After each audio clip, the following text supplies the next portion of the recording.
Welcome to the show, Conrad. Mate, it's good to finally make this happen.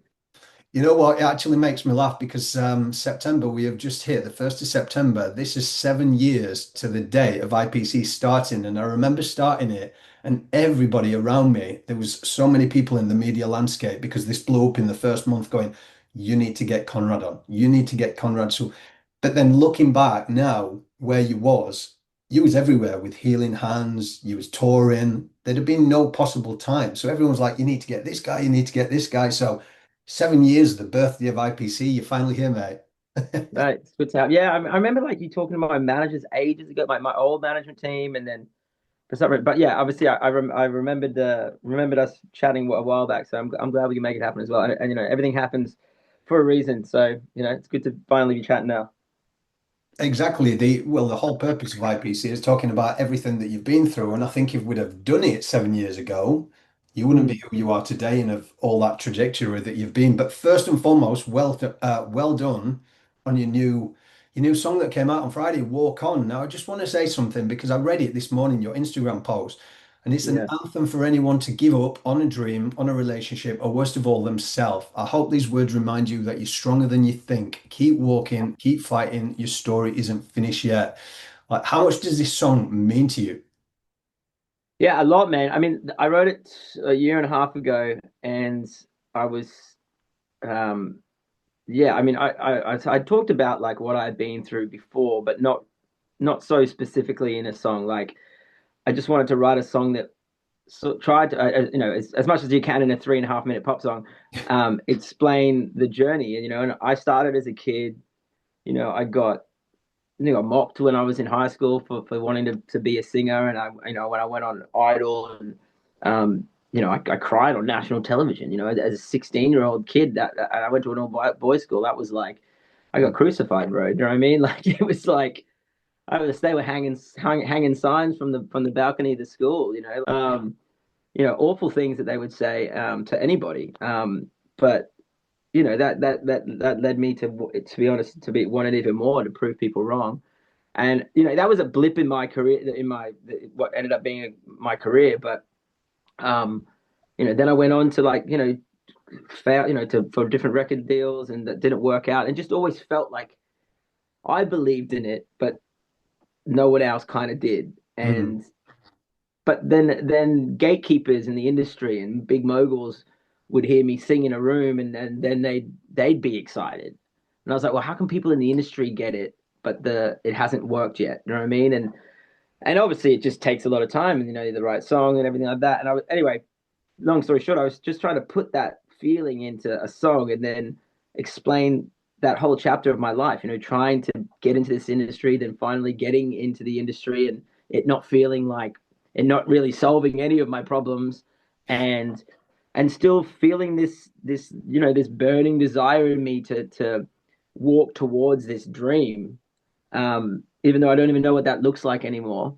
Mm. um, and yeah, so it was a really important song. It sort of set the catalyst for the next bunch of songs that I'm about to put out. They're all very much based on my journey, what I've been through.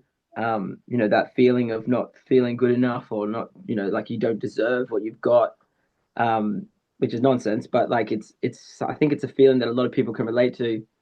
And yeah, when I wrote that post yesterday, I mean that it's sort of like gone viral, that post, because I guess it was just honesty that people have connected to. So yeah, it means a lot. I really hope that I don't really feel like I'm chasing hits anymore as much as I would love a hit, because it puts food on the table. But for me, it's bigger than that now. It's just about sharing the journey, because that's ultimately, I think, what we're here. I'm a storyteller, you know what I mean? And that's what I want to do. I just want to share what I've been through. But I think what I noticed about you, so obviously looking into the back end of you and researching has taken you on that journey from the beginning, the tenacity in you to actually go out there. You actually went to the head honchos, didn't you? You looked into the Veronicas and how they did something and you wanted to emulate that kind of success. So there was something in you back then that obviously was like, you can't wait for anybody. You're going to get it done yourself. So where did that drive come from? I think a lot of it came from my mum. We early. I mean, we also like I idolized. I always was very interested in the industry. I always was intrigued by A&Rs and heads of record labels, and studied like Clive Davis and different people um, in the industry. And when it came time to sort of start sending out my own demos or looking into producers, my mum, I guess, growing up in Australia, we always looked at music from outside of Australia as this special thing that was better than something that came out of Australia, which is which is it's not a good thing because now I'm an Australian artist, and I hope people don't feel the same way. But in a way, I feel like Australia's always had that. We've looked outside and been like, oh, well, they're great because they're from America, and in our own bubble, it's like it's not as good, or it's not as the class isn't there, which is bullshit.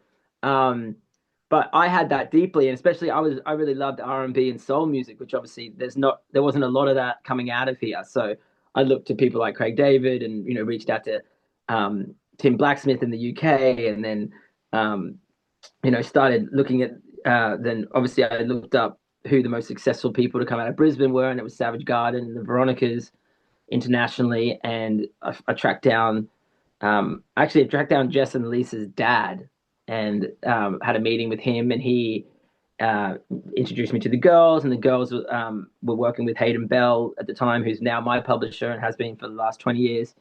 Um, and he signed me to his publishing company, and then I started traveling, to Stockholm a lot and writing songs, um, and then I went to the US for a bit. So it's just I felt the international market early on, and knew that if I got some of that attention, then maybe it would make it easier to tell the story back here, and people would buy in. Because at that time, the Veronicas, had just worked with Max Martin. They were, they when they came out, it felt like an international release, and it was. I think they signed a $5 million record deal with Warner Brothers out of the US, and had $1 million video that and two Max Martin singles, and it was like that didn't happen in Australia. You know what I mean? So I was like, whoever's behind that, I need to get to, and it was David Sonnenberg and Hayden Bell, and I ended up working with both of those guys. Um, so yeah, it was just I think my mum really, when we first started looking, she was like, just go straight to the people that you love, and or that you respect, and go after them, get their emails. And so I was emailing those people at like 13. You know what I mean? And thankfully they heard something in my voice, and one door led to another. But it was always like, just as you thought, we'd be in a room with an A&R from Sony or something like that, and this is when I was in the band, we'd be like, oh, they're gonna sign us. This is it. This is it. We're about to get a record deal, and our lives are gonna change. And they'd be like, yeah, you got some good songs, man. Like, yeah, we'll continue to look at you. And you just feel your heart like sink, and like you just poured whatever money we had into it, and it was like, okay, cool, we'll keep watching. And it just always felt like, it was never, I was never gonna get there. You know what though? These are the stories that absolutely love hearing, because it's a question that I allude at the end of the podcast, but I'm going to ask you now. So, how long did it take you to become this, what social media alludes to be an overnight success? Because we see you now on stages, and the massive hits you've had, and you've done Coachella and everything, but people don't hear or see this side, because you come back, there's a few shows in Australia that you can go between Channel 9, Channel 10, Channel 7, and Yeah, see yeah. snippets of everything that you've done without Mm. knowing the years behind that. So, what in its I entirety get, has it taken you? and this is the other thing why I wrote Walk On, because the fact of the matter is that I still feel like I know I've had success, and I'm very grateful for what I've had, and I can tour the country and sell decent tickets, and I've had, you know, on paper looks like a successful career, but to me, I am still not successful, nowhere near where I should be, right? So I still have this point where I'm trying to get to, whether I get reach it or not. And so to answer your question, I at 15, I would say I started like putting money into my music, and like properly like going for it, like picking up the phone and calling those people, 14, 15. And I didn't I didn't get proper radio play, and like I got my first like radio spin with the band probably at 26. So, it was about 11 years till the band got signed. So 11 years of being in I started the band when I was 16 and we got signed when I was about 25. So about it was just playing in Australia, three band name changes, a lot of money, just I took out credit cards and we made demos with different people. Or we paid this guy Henrik Korpi from Sweden to fly out. We paid him 60 grand. He ended up walking away with not even finishing the demo for us. Wow. Um, we had all these all these misses, and then I met David Sonnenberg, who managed the Veronicas at one point, and he was I was 25 when I met him, and I was in the band, and he said to me, we auditioned in his office in New York, and he was managing the Black Eyed Peas at the time, and they were when I Got a Feeling was out and everything, and I remember going into his office, and Matt, my guitarist, and me sat down, and he was on the phone, and he was like, come on. And he didn't even, I don't even, Hayden set us in there. And I don't even know if he like fully expected us. And he was like, who are you guys? And I'm like, well, we're the Frets. And he's like, all right, yeah, just play the song. And he's still on the phone. I'm like, Matt, just start playing. So we start playing this song. And he's like, puts down the phone and he's like, so who are you again? I'm like, I'm Conrad. This is Matt. Hayden sent us. And he's like, hold on one second. Just go back into the corner and start again. And he picks up the phone. He's like, yeah, tell everybody to come down to my office real quick. So all of a sudden, these people start rolling into his office, and we're just playing. And I'm just like, just keep playing to Matt. And he was like, wow, you guys are pretty good. And he's like, why is it a band? And I'm like, oh, well, we're five best mates. We grew up together in Brisbane, Australia. Like, we're the real deal, man. Like, you just gotta see us play and stuff like that. And he's like, well, I don't know why it's a band. You seem to be the only one with the voice, but all right, I'll give it a chance. And him and William Dorella flew out to LA, and we worked with Toby Gad, who had just written like "If I Were a Boy" for Beyonce, and "Big Girls Don't Cry" and "Untouched" for the Veronicas, and they managed Toby as well, and this whole thing was sort of like conditioned upon us sort of getting a hit with Toby Gad. And anyway, that session didn't go as planned, and David rang Hayden and was like, "Listen, I'll take him, but I'm not going to take the band. It doesn't make sense to me as a band." Um, and I had a decision to make, and I decided to stay with the band, and we continued to shop for a record deal, and we ended up getting one in Germany with Universal. Daniel Lieberberg signed it, and we moved to Berlin for the year, and that was when probably I would say that I felt like something was happening. We went on tour with Avril Lavigne and Simple Plan, and we got off stage, and that was when I would say I had a fan for the first time in my life, and that was at 27. Wow. So it was a long time, and then but that still didn't feel like success because we were just opening up for people. We couldn't the song didn't break, Mm. and then when the song didn't break and Universal had pumped a bunch of money into it and we were about to be dropped, I was like, all right, well, I got to go to the US and try and write us another hit so that they keep us on the label. So I went to the US, and when I went to the US to write more, that's when I wrote Start Again. And then at 29, that's when I got signed to Leor and 300 in the US, and that's when Firestone happened. And so, you know, it was yeah, like say 15, and it didn't really happen till I was 30. That was 10 years ago. So um, yeah, it's 20 plus years it took, and I don't think people really realize that. And the fuck thing is is that I'm still nowhere near where I think I should be. That's why I'm writing songs like Walk On, because you get to this point where it's like, Jesus, what's it gonna take, man? You know what I mean? And I guess maybe that's part of the journey. And like in a weird way, it's that's what my story is. You know what I mean? Like that's what it's become. That's what now the songs are about. That now now it's I think the story. And if just say I get that song that completely blows the gate open for me worldwide, but instead of Kygo's name, it's my name on it. Again, if I get that upshot again, then it's going to be an amazing end to what's been a crazy ride of a story. Do you know what I mean? It's because let's just talk about that for a moment when it comes to the Kygo song that came out. So that is when you literally just went wild with being renowned and being known. But like you just said, that was Kygo's song. So Yeah, how did it feel when you're suddenly getting on these, you're at Coachella and you're on these big mm-hmm. hits? Was there still a sense of you didn't feel accomplished purely because it was 100%. Kygo's It name was on it? like none of it was mine. It was like I mean, I came home to Australia, and Australia felt amazing because I was on tour with Ed Sheeran. I had Start Again went number one, which was my song, and I performed it at the Arias and got Song of the Year. And it was like that moment was like, oh my gosh, I'm a star in my home country. Like this is incredible. This is, the art. It may have seemed small to other people, but to me, an ARIA was huge because I grew up watching those shows and like, um, I was absolutely honored. I was in tears when I won that award. But internationally, Firestone was becoming bigger than anything, and I was still supporting that song and traveling around and jumping from Ibiza to Vegas to whatever TV show they needed me to perform on, whatever radio thing, supporting the song in hopes that it would connect my project with it because I had written the song and I was the voice on the song, and I thought, why wouldn't it? But unfortunately, it doesn't really work like that, and it kind of made me a little bit not bitter, but like it was upsetting at the end of it because I remember getting off stage in Ibiza and like, I'd give everything when I perform, and I was on my knees doing my thing, and I walked off, and there was all these people, and I just walked straight past them. Nobody even stopped me. And Kygo came off, and he got mauled, and I was like, wow, they really don't care, do they? Like it's just about the Mm. DJ at that point. No matter how much I just sung my ass off on the stage for them.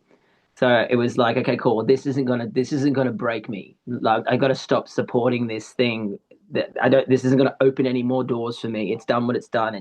It's its own beast.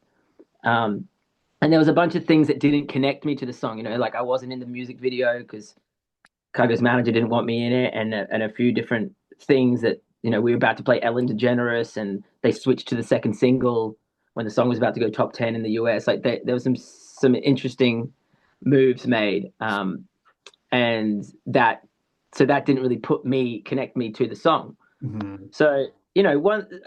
I think there's a bunch of different things that happened that didn't blow the doors wide open because I definitely um, Leo Cohen at 300 who signed me in the US did everything in his power. He's an amazing guy. I think an amazing it was amazing for me anyway.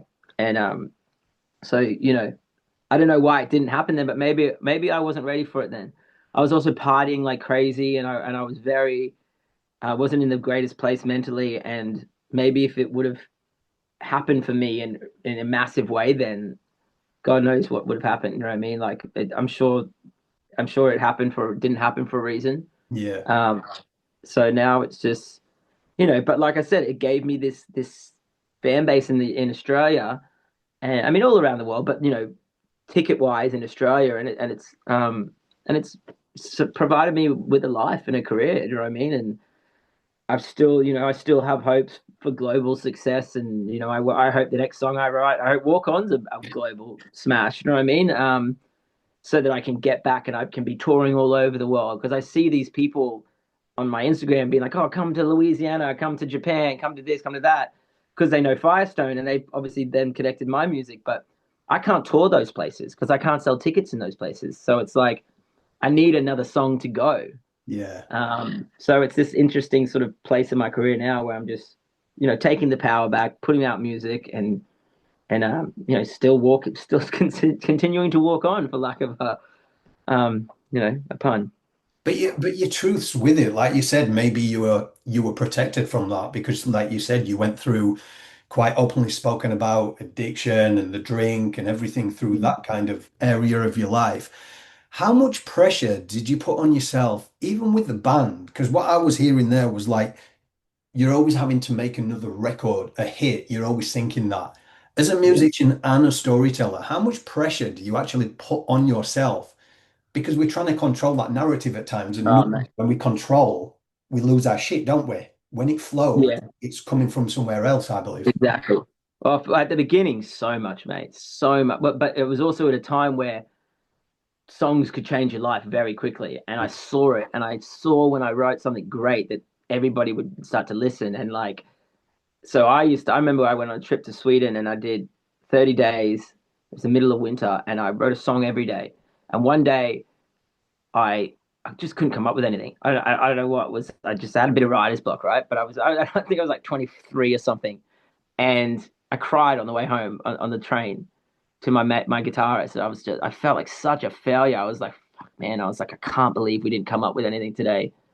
Like, just ridiculous. Like, who cares? Do you know what I mean? But like at that point, like that's what it felt like to me. It was like if I didn't write, like if I didn't deliver on this opportunity, then like I didn't deserve it. And I put so much pressure on myself, especially in the songwriting sense, because I knew that if I wrote a hit and if I wrote this song that was a game changer, then everything would change. And eventually I did write a couple of those songs, but now I don't look at it like that. And one, I think it's different. I think you can write great songs and then and not do anything. I think it's a lot to do with timing. It's got to do with social media, and it's not it's not just as simple as, oh, I just wrote a great song, my life's going to change now. Yeah. It's I think there's hit songs and I think there's special songs, and you need special songs, and I think you only get a few of them in your lifetime, and I don't even think you get to choose whether you get them or not. Like the universe just blesses you with them.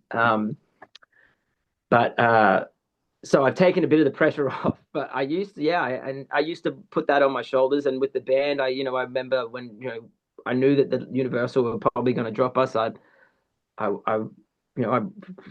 found the money somehow and got to America, and I was sleeping on my friend's couch, and every day it was just like, gosh, I've just, please God, give me something today. You know what I mean? Give me the song today. Um, but I think that's that kind of like that. You got to want it that much. You've got to believe in it that much and think that you're that powerful in Yeah. that moment. You know what I mean? That you can summon this thing into your life, because it is a magical thing that happens in those rooms. You know what I mean? When those songs come, I don't know where they come from. It's like it is a obviously you learn to write songs, but then those special songs, it feels like something happens in the room. Like I think most songwriters will agree with me. It's like you don't know what that is. It's like a divine thing. Now, I believe in that because it's everyone's got a gift, I believe. And I think with like people can get classically trained, they can get everything. It's like the photography that took this campaign over. Everyone's like, so how long did you study photography? And I was like, I didn't bloody study it. Like Yeah, it's right. that Yeah. innate ability, isn't it? That there's something within us. But Mm. I think when you go to LA, because as I often say, I've laid in bed with the entertainment industry. I've got so many mates in the industry and I go to LA quite a lot. People don't realize how tough it is, especially in Australia, when the media can take a picture of Conrad down Beverly Hills with a palm tree and it's like you're living the life, except you're sleeping and you're hopping couches. Oh, It's mate. Yeah. bloody hard work, isn't it, over there? Yeah, for sure. I mean, it was just at the beginning, and like, there's so many people hustling. You know what I mean? Like everybody is trying to do it in that city. It's like, we went over there when we were 19 for the first time. As the whole band went over there, and we lived our whole family lived in this guy's pool house, and sorry, our whole band lived in this guy's pool house, and his family. He had four in his family, and we had five in the band in the pool house, and it was hilarious. And we would just take any opportunity we would get. We'd be at Subway, and we'd hear about a party in the bloody line, and we'd rock up to that party. Do you know what I mean? Like it was just we were just out to find something in Hollywood, Yeah. and we had no money. We'd scrounge together whatever we could, and that's what it was about, man. Those were the days, like, but it wasn't glamorous. It wasn't. You know, it was far from it. And sessions, we were probably working with like the D grade, E grade producers and writers, just lucky to be in the room with anyone. Yeah.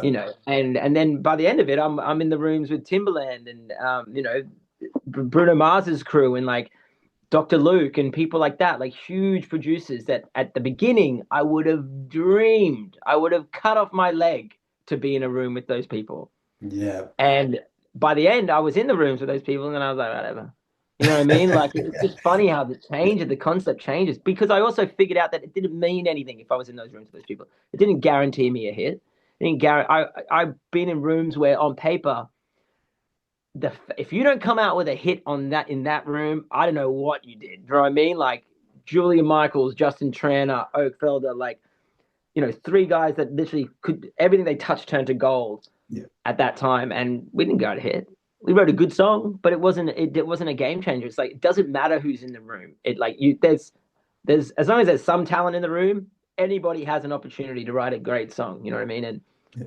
I learned that over the last decade or so. But So now I just like to create with people that I think are talented and that, you know, you have fun while you're doing it. You know, there's much pressure, and you know when something you've written something really good, and then you show it to some people, and hopefully you got to put it out to the world, and then let the world decide whether that's a hit.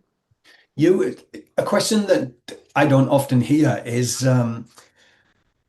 so including yourself, you've been around a lot of huge names. You've been to the biggest parties, you've been on the biggest stages. But behind all that, I've met quite a lot of rock stars and they always tell me the same thing. It's like, yeah, Glenn, but when the lights go off and everyone's gone home, I'm in a bloody hotel room on my own. So what is the common theme that you've noticed between performers, creatives that you've met? Some of the biggest names in the world who you would idolize or look up to, but then Mm. you met them. What's a common theme? I think there's a few different types, and I think that success changes things.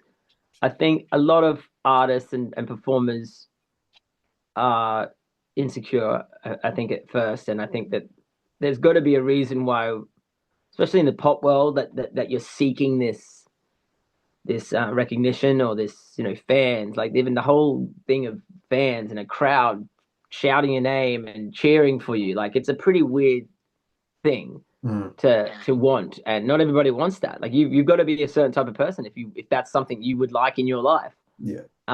or something that you can handle in your life, you know what I mean? And like um that I've always wanted to be liked, I think, in life, and music just gave me almost like another layer to that. Because when I was on stage, if I was in a pub singing and nobody cared, I would be like, "Fuck, like man, are they gonna care by the time I'm finished singing? What's this?" Do you know what I mean? Like, and I would do everything in that hour, even if I was singing covers, to make them. I would want them all in that pub to be like, "Oh, that guy's pretty good, eh? He should be. Why is he playing in a pub?" I'd want them to be like, "Why is he playing in the pub? Why isn't he like he should be famous or something like that? You know what I mean? Like he should be on the radio." That's what I would want them to think, and that's ultimately wanting these random people to like me. Nothing to do with my music because I was singing other people's music. It was I wanted their approval. Oh, he's great, and I think that comes from insecurity, right? So it must. And so I think I've noticed that like a lot of I mean in and out of AA rooms, you meet a lot of a lot of rock stars that feel the same way. And I think drinking and stuff makes you feel, well, it doesn't make you, it numbs everything, but it also, kicks into that ego a little bit and makes you sort of approve of your own self and be like, yeah, I am that person. I don't need anybody to tell me nothing. You know what I mean? Like, so that feeds it for a little bit. So yeah, I feel like, yeah, it can be a lonely place. And that's why, I think you find a lot of people in the same position, turning to drugs and alcohol and, you know, wanting to escape or wanting to feel that high again because it is such a big high when you're on stage and you've got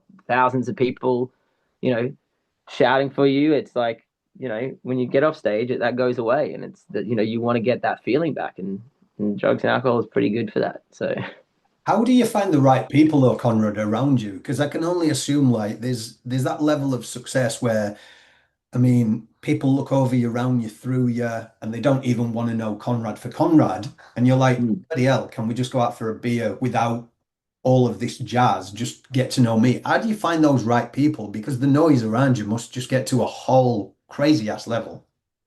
Yeah, it is, and I think you surround yourself a lot with yes men and people that are fans of yours. Almost, you can surround yourself with people that are almost like are fans of yours and just telling you what you want to hear, and then that's a dangerous place to be as well. So, I mean, I'm still friends with a lot of the people I grew up with. They're the guys that really aren't really impressed with anything I've done. I mean, I'm sure they're happy for me, but they don't really care. I'm just Conrad to them, and they take the piss out of me more than they shower me with praise. Yeah. So I think keeping people around that the people that literally used to come and see me play at those pubs when I was just out of high school Mm. all are at my shows now. Do you know what I mean? And like will be backstage with me, and those are the guys I'm closest to. Um, and then I think there's you meet some good people along the way that maybe start as fans of you, and then they really just do care about you. But that was the struggle for me because I was in America for so long, and when I was in LA, I was by myself, and I didn't realize this at the time, but I had big decisions to make where big, management companies and which one to sign to, and I remember I remember when I signed the deal with Leo, I had two management companies interested in me. One, I won't name names or anything like that, but they were two very big management companies, and one had just represented someone who just played the Super Bowl, and the other represented someone else who was big. And one had a lot of money, and one sort of felt young and cool, and like it was always a party at the studio and felt great, and the other was, more trustworthy and more like the person who took me to them was like one of my oldest friends and very loyal guy, but everything looked so pretty over here, and this looked a bit boring, and this didn't have any money, and this had money attached to it, and I was broke, and I didn't have. I remember walking around Beverly Hills, and I ended up in the Good Shepherd Church on my knees, praying, trying to asking God to give me to show me a sign of what to do, Yeah. because I didn't have anyone that I could go to, and my parents, I didn't, I could call my parents, but they wouldn't didn't really understand, and you know I just made a decision based off things that I probably should have looked at other things as well. You know what I mean? And when I had to forgive myself for that recently, and my wife actually said, she was like, you can't beat yourself up about certain decisions you made. She's like, you had no one around you that actually probably had your best interests at heart. You literally were just being pulled left, right, and center by people that wanted something, and you're the type of person that needs someone to be like, hey, dude, you should probably not do that. This feels weird, like, you know what I mean, like, and listen to your gut. And so, yeah, I didn't have great people around me at the time. And that's, another reason I think why things didn't work out, that time round. Yeah. Well, it's all ready to turn around now for another global hit, mate, with this one. Hey, I hope so. I hope so. It So feels good, man. I mean, this song feels it's connected straight away. We've got some great ads on radio here in Australia. But like I said, it's interesting now putting out music. And I used to have this unwavering belief that it doesn't matter as long as if the song is great, everything will change. And now we'll see. I think I hope to God that it is still the case that if the song is great enough, it will it will work. yeah, And I gotta believe in that. Otherwise, I don't know. There's no point writing songs every day. Do you know what I mean? yeah. And maybe it's just not this song. Maybe I think this song's better than it is, or maybe people are just telling me that it's great right now because it just came out.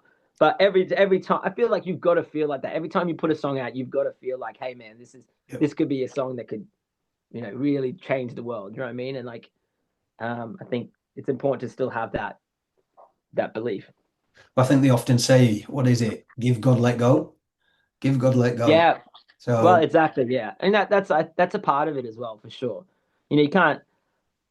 I don't think you can control much in this life. You know what I mean? I think and I think that I used to think I could, yeah. and I think we all still think we can. We like to think that we can, and we get humbled.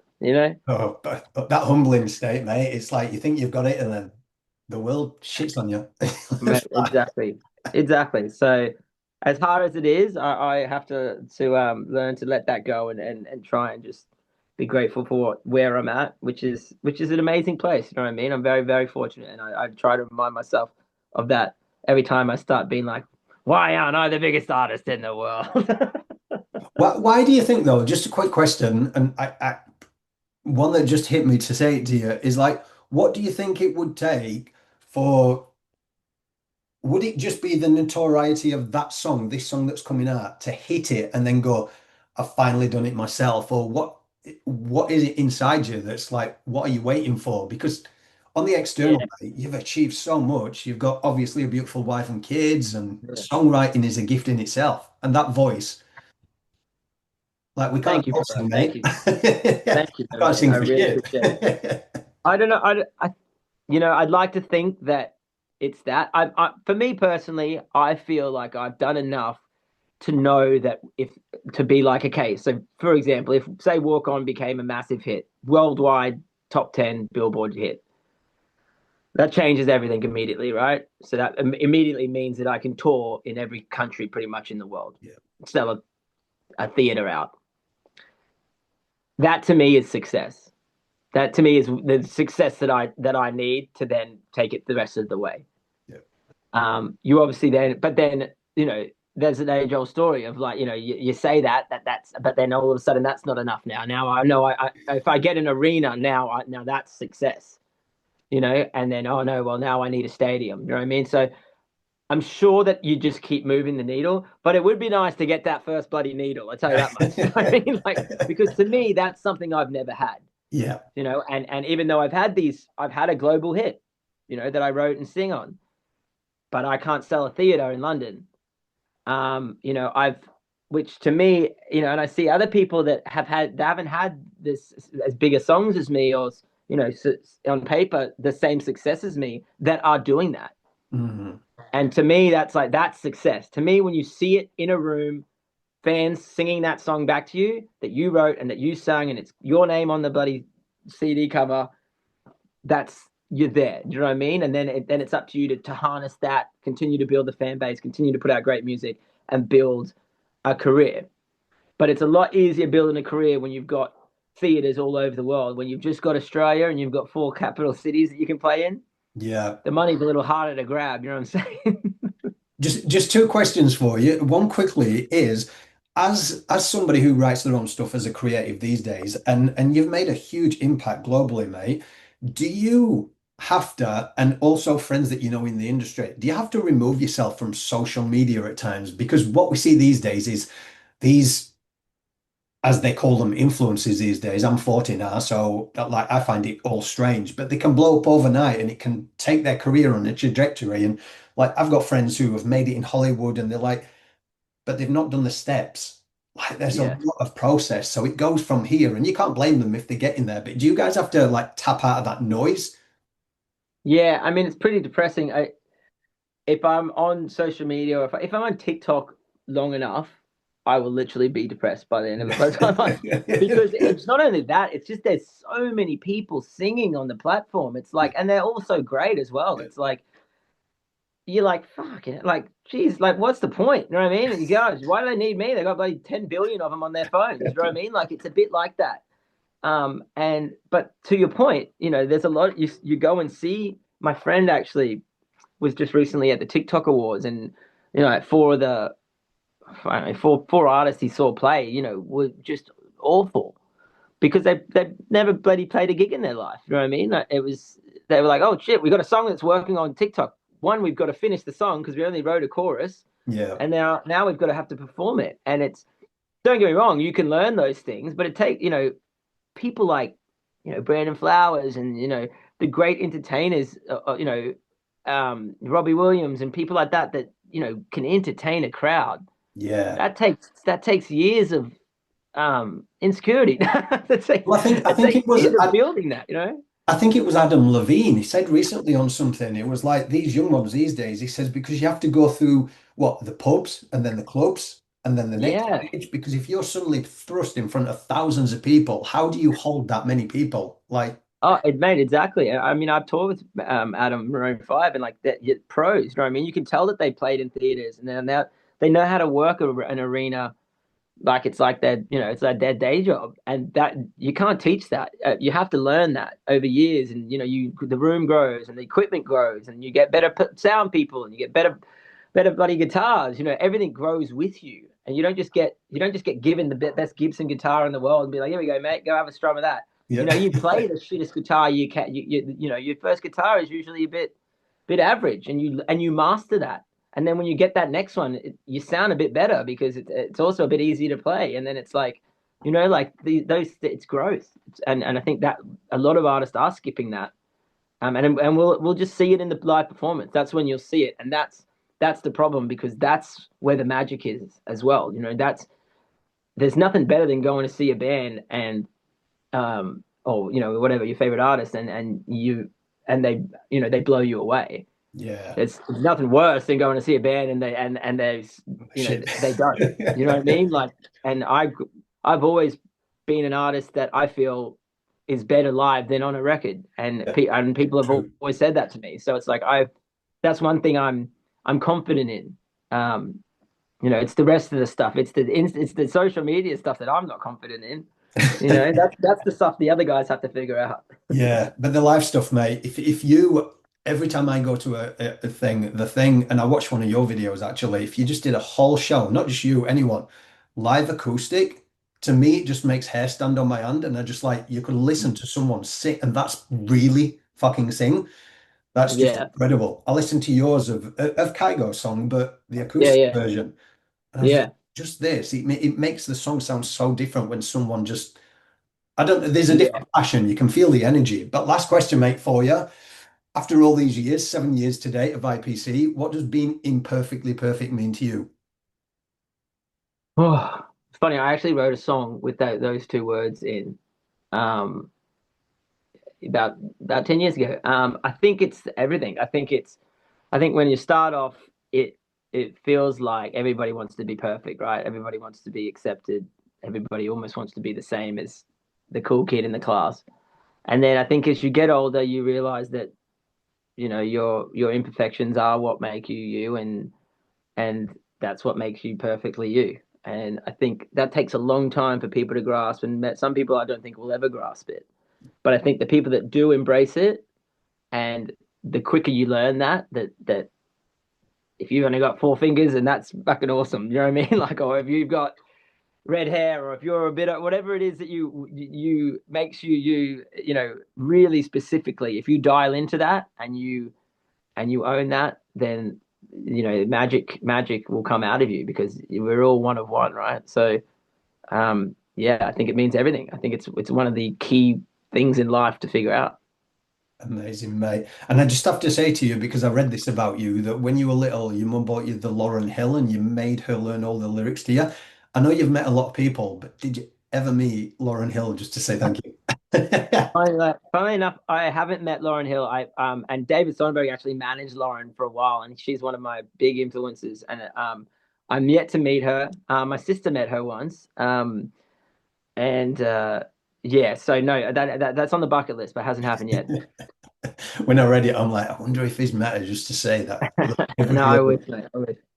But I mate, wish. this has been incredible. Your new song came out on Friday. I won't say that question. I hate it because the first time I went on TV and it was only 3 months in, the host said to me, "So what next, Glenn?" And you're just like, just appreciate it, what it is now. So what's coming up? Where you touring and these next Um, months?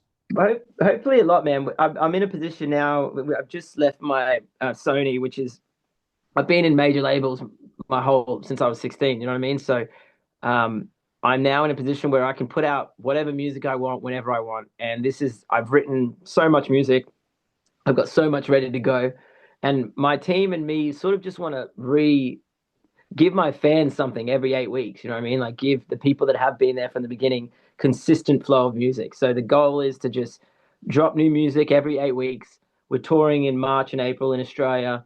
And we're going to do a major city cap room, my biggest theater shows in Australia, I think. And then we'll probably do another regional run towards the end of next year.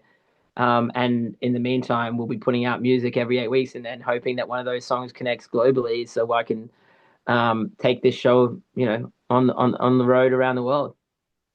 It'll happen, mate. Give God let Like, go. And now it's 8:50, time to take the kids to school. And yours are a bit young, so you won't be doing the school run yet. But exactly. No, that's gonna I'm be actually in the studio today. I've got the day off, kids, but I feel you, mate. Yeah, it's a beautiful thing, but it is very hard. we're going from studio, mate, making music, and then just going, oh shit, I've got to take kids to school now. That's coming soon. Mate, it's funny. I work those hours. Like I'm home by. I'm here. I give them breakfast in the morning, then I come to the studio, and then I'm home by 3:30 to do bedtime. So it's good. I get to choose my hours. Got it planned. Well, Conrad, thank you very much. Guys, I'm going to put all the links up to where you can find out more information about Conrad. Go and grab his new single. But until next time, keep having the hard conversations because it is the hard conversations that save lives.